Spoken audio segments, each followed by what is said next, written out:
What's up everybody? Justin at S&K Greenhouse, and today we're talking about a wonderful leafy green that's packed with nutrients and easy to care for. Let's get started. Over the last few years, cooking up collards has become one of my favorite pastimes. I make sure I grow it every single year. Sometimes they're even my main course when eating dinner. Collard greens are a hardy, cool season vegetable that absolutely thrive in well-drained soil. This is what makes them perfect for growing in raised beds. Raised beds offer better control over soil quality, spacing, and drainage, and that's what makes them perfect for leafy greens like collards. Plus, raised beds warm up quicker in the spring, they're a little bit cooler in the summer, and this extends your growing season. Not to mention, with Grow Right Garden raised beds, you can build a brand new bed start to finish in 10 minutes or less because there's no nuts, bolts, washers, or screws required for assembly, so you can ditch the tool bag. Collard greens can be grown in the spring or the fall, which is this time of year. Now, if you're growing them in the spring, start your seeds indoors or in a heated greenhouse 6 to 8 weeks before your last frost date. For a fall harvest, sow your seeds 6 to 8 weeks before your first expected frost. And guess what? If you happen to get a frost and it lands on your leaves, it doesn't kill the plant. It actually makes the leaves taste even sweeter. There are several great varieties of collards to choose from. Two of my favorites are the Georgia and the Vates collard greens. The Georgia is going to have a larger leaf, known for its tender quality, tender sweet quality that is, and it has a lighter green color. The Vates are great also. They're more of a dwarf collard, so if you're tight on space, maybe consider growing them. They're going to have a darker leaf and more similar to a mild cabbage taste, and they're great also. You can start harvesting your collard leaves 60 to 75 days after you sow your seeds, depending on the variety that you choose.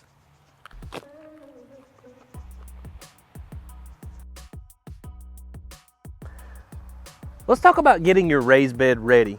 Collards prefer full sun, so make sure your bed is placed in an area that gets at least 6 to 8 hours of sun daily. Fill your raised bed with a rich, well-draining soil mix. I keep things simple. So for the bottom portion of this 17-inch tall raised bed, I just use filler products. Things like cardboard, logs and sticks, fallen leaves, even sometimes grass clippings. The top portion of the raised bed is far more important, and that's where you want to focus on the good stuff. Now again, I keep things simple. I just use a loamy, rich compost mixed with a high quality potting soil to help retain moisture, and it seems to work wonders. Collards prefer a slightly acidic to neutral pH, somewhere between 6 and 7, so consider amending your soil or having it tested if you think you need to. Collards can be grown from seeds or starter plants. If you're going to grow them from seeds, just make sure to plant them about 1/4 inch deep and space them 2 to 3 inches apart. I personally like to use a nursery tray when I'm starting my collard seeds. I'm going to fill it with a seed starting mix. I'll sprinkle the seeds out 2 to 3 inches apart, and then I'm going to cover them with a high quality potting soil and make sure to water them in. Once the seedlings have 2 sets of true leaves, it's time to transplant them into something like a 6-pack or a 3 to 4 inch pot. When transplanting your seedlings, make sure to disturb the roots as little as possible. Keep that soil consistently moist, not soaking wet, until there's a good root system. Then it's time to transplant your collard greens into the raised bed. You're going to want to space collard greens about 18 inches apart. Now conveniently for a Grow Right bed, that's the space between these 2 rods. You're going to take the root ball and you're going to bury it just about the same level that it was in the container. One thing I like to do for all vegetables that I plant, just for good measure, is to put a handful of biotone fertilizer into each hole, and this will really get those roots growing. Collard greens are relatively low maintenance, but they do require moisture to thrive. Consider watering your collard greens at least 1 to 2 inches per week.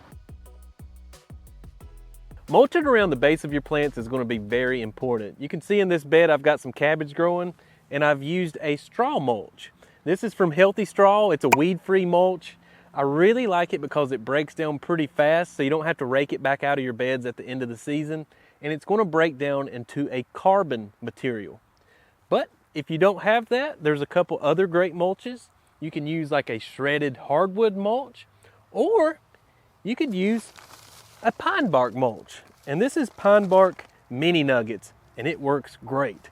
Now you're wanting to mulch around your plants for two reasons. One, you're going to suppress those weeds, and two, you're going to help retain moisture.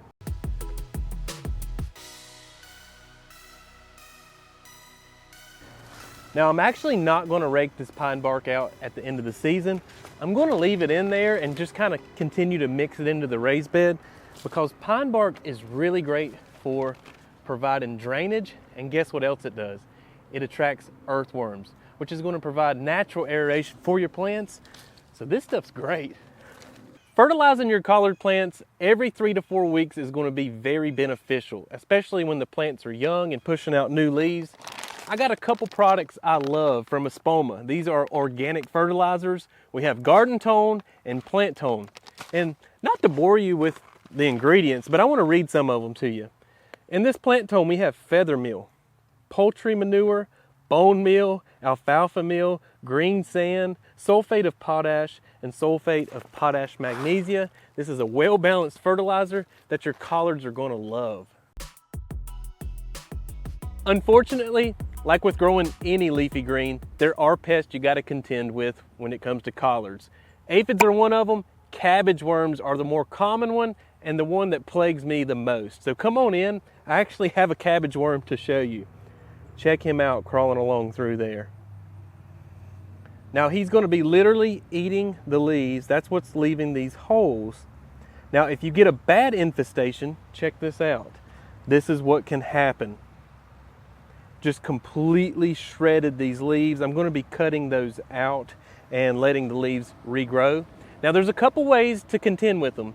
You can keep your leaves sprayed with neem oil, but the two most effective ways I've found is to manually pull them off, or if it's a real bad infestation, sprinkle a little bit of food grade diatomaceous earth around the base. That's a natural fungus that they're going to ingest, and it will absolutely kill them. Thankfully, collard greens are a cut and come again crop. Let me show you what I mean. Again, after 60 to 75 days, depending on your variety, you're ready to harvest. Now come on in, there's a couple ways you can do this. You want to start by harvesting the outer leaves once they get 10 to 12 inches long. Don't let them get too big or they're going to start tasting bitter. Now you can simply just break out the leaf like that, or if that's too much for you, you can just grab your harvesting snips, find an outer leaf, snip down at the base, and voila, you have your leaf.